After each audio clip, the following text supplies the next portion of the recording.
بسم اللہ الرحمن الرحیم۔ روزوں کے متعلق عنوان چل رہا ہے۔ اس سے قبل روزہ توڑنے والی چیزوں کو آپ کے سامنے پیش کیا گیا، بیان کیا گیا۔ اب روزے کی سنتوں کو ذکر کیا جا رہا ہے۔ روزے میں اصل سنت ایک تو سحری کرنا اور دوسرا افطار کرنا۔ سحری کے کیا فضائل ہیں، افطار کے کیا فضائل ہیں؟ سحری قلت طعام و کثرت طعام سے بھی حاصل ہوتی ہے۔ ہر ایک کا اپنے اپنے مدار پر اس کی اپنی سحری کا جو مقدار ہوگی اس پر اس کو سحری حاصل ہوگی۔ افطار کی چیز سے کرنا افضل ہے۔ حضور اکرم صلی اللہ علیہ وسلم کا معمول کیا تھا اس کو آج انشاءاللہ آپ کے سامنے بیان کریں گے۔ سحری کرنا ایک حدیث کی عروج سے سحری کھجور سے سنت ہے۔ آپ صلی اللہ علیہ وسلم سحری میں کھجور تناول فرمایا کرتے تھے۔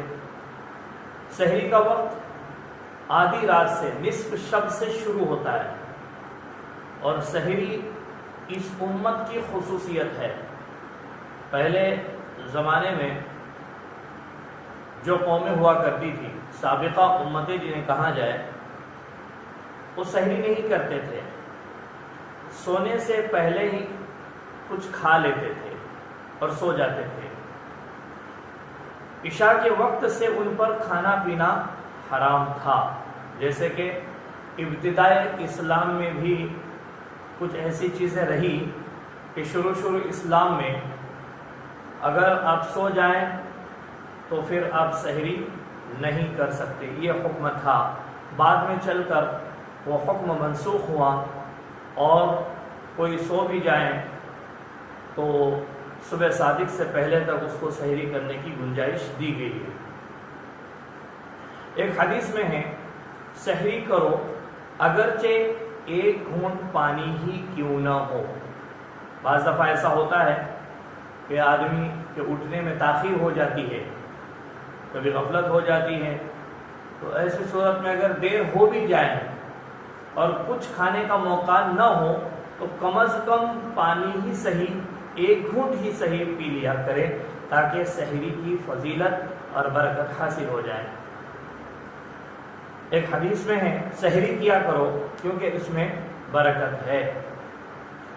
سحری کے کھانے کے ذریعے روزے پر اور قیلولہ کے ذریعے قیام اللیل پر مدد حاصل کیا کرو۔ یہ تمام احادیث ہیں جو آپ کے سامنے پیش کیے جا رہے ہیں۔ اللہ سبحانہ و تعالی اور اس کے فرشتے سحری کرنے والوں پر درود بھیجتے ہیں۔ ابن حبان کی روایت ہے۔ سحری میں تاخیر مستحب ہے۔ تاخیر سے مراد یہ نہیں کہ صبح صادق کا وقت نکل جائے اور کچھ خبر نہ ہو، اتنی بھی تاخیر نہ ہو کہ جس میں روزے میں شک ہونے لگے۔ البتہ سحری میں تاخیر مستحب ہے، صبح صادق کے قریب سحری کی جائے، یہ افضل عمل ہے۔ حدیث میں ہے، آپ صلی اللہ علیہ وسلم کی سحری اور نماز فجر میں کتنا فاصلہ ہوتا؟ 50 آیتوں کی تلاوت کے بقدر فاصلہ ہوتا، کہ کتنے وقت میں آپ صلی اللہ علیہ وسلم سحری کر لیتے۔ حضور سحری کرتے اور فجر کی نماز کے درمیان اتنا فاصلہ کہ جس میں قرآن کریم کی 50 آیتیں اطمینان سے پڑھی جائیں، اور حضور کا پڑھنا تو سب جانتے ہی ہیں۔ سحری کی تاخیر میں یہود و نصارہ کی مخالفت ہے۔ یہود و نصارہ، ویسے ابھی بتلایا گیا کہ سابقہ امتیں عشاء کے بعد کچھ کھاتے ہی نہیں تھے، بلکہ سونے سے پہلے کچھ کھا لیتے تھے۔ اب عشاء کے بعد ان کے اوپر کھانا پینا حرام ہو جاتا تھا، جیسا کہ اوپر ذکر کیا گیا۔ تو اب ان سے مخالفت کرنے کے لیے ہماری شریعت نے سحری میں تاخیر رکھی ہے۔ ہمارے اس شریعت مطہرہ کے اندر امت محمدیہ کو بہت ساری خصوصیتیں دی گئی ہیں، اور یہود و نصارہ کی مخالفت کے اندر بھی کئی چیزوں کو پیش کیا گیا ہے تاکہ ان کی مطابقت نہ ہو جائے۔ سحری اس لیے بھی کھانی چاہیے کہ عبادت پر قوت اور طاقت حاصل ہوتی ہے، کہ سحری آدمی کے عبادت کے لیے معین و مددگار بنتی ہے۔ سحری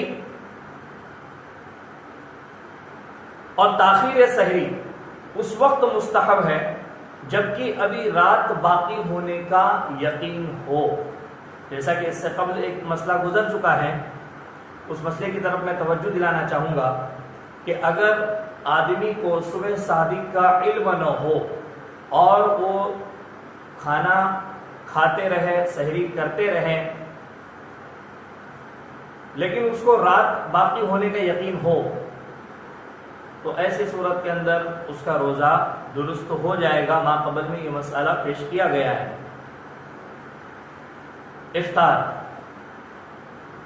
افطار میں جلدی کرنا، آپ صلی اللہ علیہ وسلم نے فرمایا لوگ بھلائی پر برابر قائم رہیں گے جب تک کہ افطار میں جلدی کریں گے۔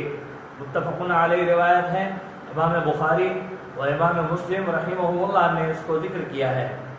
ترمذی کی روایت میں ہے اللہ سبحانہ و تعالی نے فرمایا، یہ حدیث قدسی ہے، کہ میرے نزدیک محبوب ترین بندے جلد افطار کرنے والے ہیں۔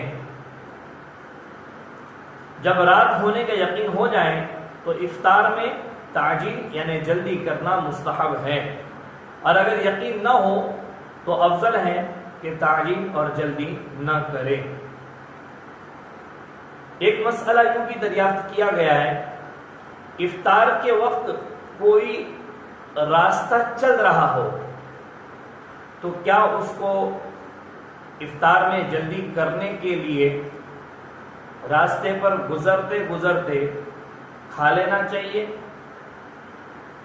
تو اس پر علماء کا اتفاق ہے کہ تعجیل کے لیے، افطار میں جلدی کرنے کے لیے سنت عمل یہ ہے کہ وہ چلتے چلتے، راستہ گزرتے گزرتے کھا سکتا ہے، اس پر اس کی مروت پر کوئی اثر نہیں پڑے گا۔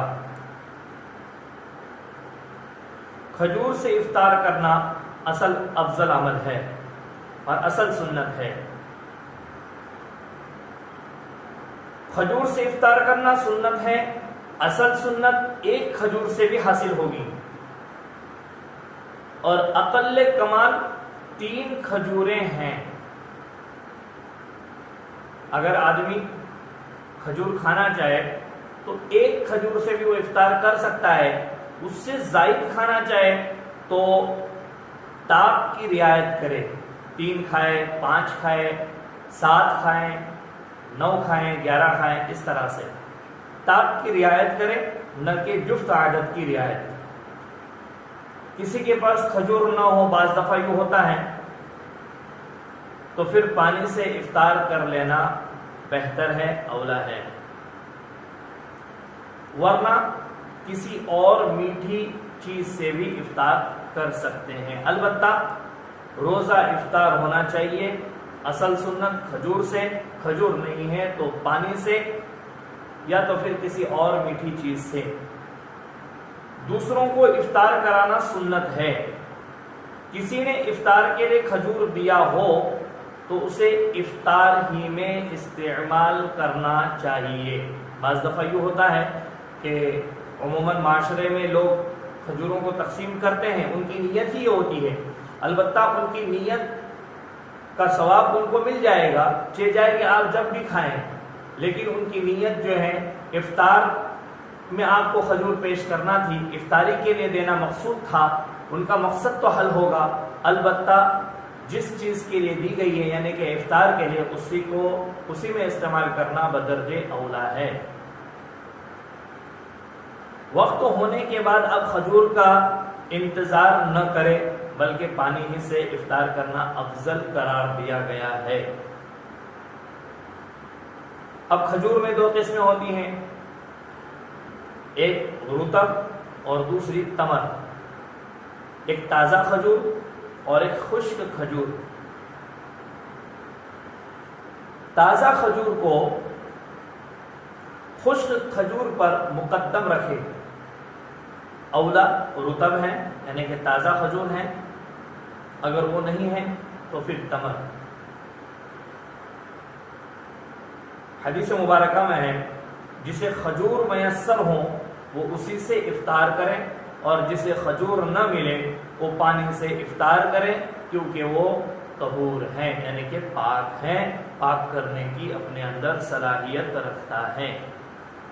آپ صلی اللہ علیہ وسلم نماز سے پہلے یعنی کہ نماز مغرب سے پہلے چند رطب گیلی کھجوریں، تازہ کھجوریں، تر کھجوریں کھا کر افطار فرمایا کرتے تھے۔ وہ نہ ہو تو تمر، سوکھی کھجوریں، اور وہ بھی نہ ہو تو پھر چند گھونٹ پانی پی لیتے تھے۔ کسی روزے دار کو افطار کرانا مسنون ہے، سنت ہے۔ اب افطار کرانے سے مراد یہ نہیں کہ ہم جو ہے بڑی بڑی پارٹیاں کریں یا بڑے بڑے دسترخوان ان کے لیے سجائیں، ہر کوئی اپنی وقعت اور حیثیت کے اعتبار سے کرے، جتنا آسانی کے ساتھ ہو سکے کریں، اس لیے کہ پیٹ بھر کھلاؤ اس پر بھی افطار کا ثواب حاصل ہوگا، اور ایک گھونٹ پانی یا کھجور یا لسی اس سے بھی افطار کا ثواب حاصل ہوگا، یعنی کہ روزے دار کو جو ثواب ملنے والا ہے اتنا ہی ثواب روزہ افطار کرانے والے کو بھی حاصل ہوگا، کہ جائے کہ روزے دار کے ثواب سے کسی ثواب میں کوئی کمی نہیں ہوگی۔ روزے میں کون سے امور چھوڑ دینا سنت ہے؟ ہر قبیح و فحش امر، ہر برا کام اسے چھوڑ دیا جائے، جیسے جھوٹ بولنا، غیبت کرنا، ان تمام چیزوں کو چھوڑ دینے کا حکم ہے۔ اصل حکم اس کا تو ہر وقت ہے شریعت مطہرہ کے اندر، لیکن روزے میں خاص طور سے اس کا حکم دیا گیا ہے۔ حدیث میں آتا ہے جو جھوٹی بات اور اس پر عمل کرنے کو نہ چھوڑے تو اللہ تبارک و تعالی کو اس کے کھانے پینے سے رکنے سے کوئی مطلب حاصل نہیں ہوگا، یعنی اس کو بھوکا رکھ کر اللہ کو کوئی مقصود حاصل نہیں ہوگا۔ روزہ ڈھال ہے، لہذا کوئی روزے میں فحش اور گندی بات، جہالت کے کام نہ کرے۔ اگر کسی نے اس سے گالی گلوچ یا لڑائی کی تو یہ کہہ دے کہ میرا روزہ ہے۔ ایسی خواہش اور رغبتیں جو روزے کو باطل نہ کرے اسے چھوڑ دینا بھی سنت ہے، جیسے خوشبو سونگھنا، لگانا تو دور کی بات، سونگھنا، پھولوں کو چھونا اور دیکھنا وغیرہ۔ کوئی بندہ افطار کے بعد رات کی کسی حصے میں خوشبو استعمال کرے اور سحری تک یا سحری کے بعد تک اس کا اثر باقی ہو اور انہی کپڑوں کو پہن لے، تو ایسی صورت میں بعض علماء کے نزدیک یہ مکروہ نہیں ہے۔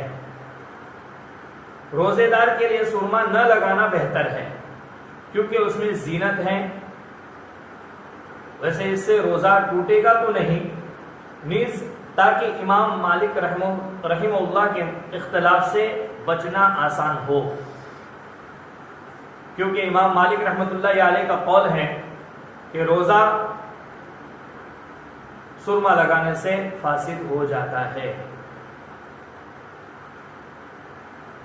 کھانا وغیرہ نہ چکھیں کیونکہ مکروہ ہیں، کہیں حلق میں نہ چلا جائیں۔ اگر چھوٹے بچے کو کچھ چبا کر دینا پڑے ضرورت کے درجے میں تو پھر کراہت نہیں ہے، البتہ چبا کر دیں اور پھر اس کو تھوک دے، کلی کر لے۔ کسی پر اگر رات کے وقت میں فرض غسل اس کے لیے ضروری ہو گیا ہو تو رات ہی میں صبح صادق سے پہلے کر لینا سنت ہے، تاکہ روزے کی شروعات پاکی سے ہو جائے۔ افطار کے بعد یہ دعا پڑھیں، اللہم لک صمت وعلی رزقک افطرت، اے اللہ میں نے تیرے ہی لیے روزہ رکھا اور تیرے ہی رزق پر افطار کیا۔ دوسری دعا بھی روایتوں سے ثابت ہے، ذهب الدم وابتلت العروق وثبت الاجر انشاءاللہ۔